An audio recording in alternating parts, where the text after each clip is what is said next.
Vamos a repasar los conceptos de incidente, accidente de trabajo y enfermedad laboral. ¿Qué es un incidente de trabajo?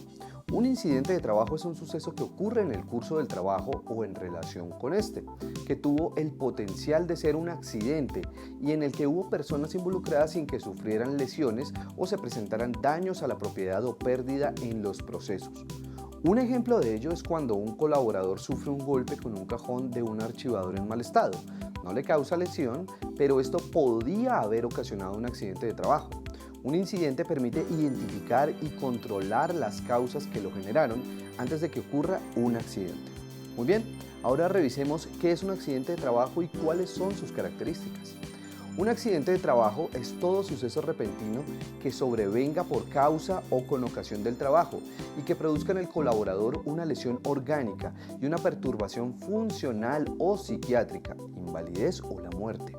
Además, se produce durante la ejecución de órdenes del empleador o contratante, aún fuera del lugar y horas de trabajo. En cuanto a sus características, tenemos varias. Una de ellas es, por ejemplo, un accidente de trabajo como suceso repentino. Esto quiere decir que el accidente no es el resultado de algo planeado, sino que ocurre de un momento a otro. Por ejemplo, una caída de un colaborador por el piso resbaloso sin consecuencias graves en su lugar de trabajo. También existen accidentes de trabajo con causa, es decir, aquel que sucede cuando se está realizando una actividad que no hace parte de las tareas propias del oficio, pero se está cumpliendo órdenes del empleador. Por ejemplo, si el jefe inmediato de una secretaria le pide que reemplace una bombilla de la oficina y durante esta operación le sucede un accidente. Otra de las características es el accidente de trabajo con ocasión.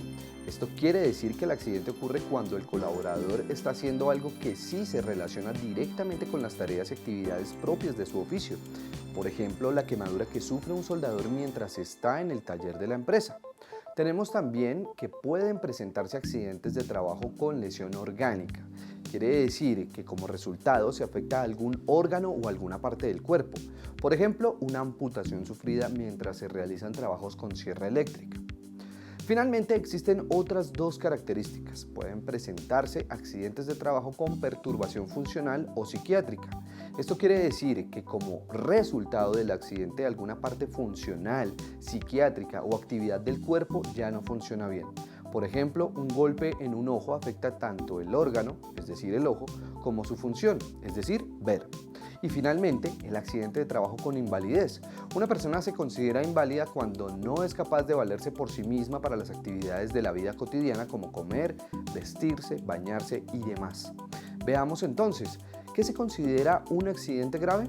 Es aquel que trae como consecuencia amputación de cualquier parte del cuerpo, fractura de huesos largos, trauma cráneoencefálico, quemaduras de segundo y tercer grado, lesiones severas de mano, lesiones severas de columna vertebral con compromiso de médula espinal, lesiones oculares o lesiones que comprometan la capacidad auditiva.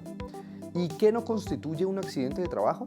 Aquel sufrido por el colaborador fuera de la empresa, durante los permisos remunerados o no remunerados, o sufridos durante el desplazamiento desde la casa al trabajo.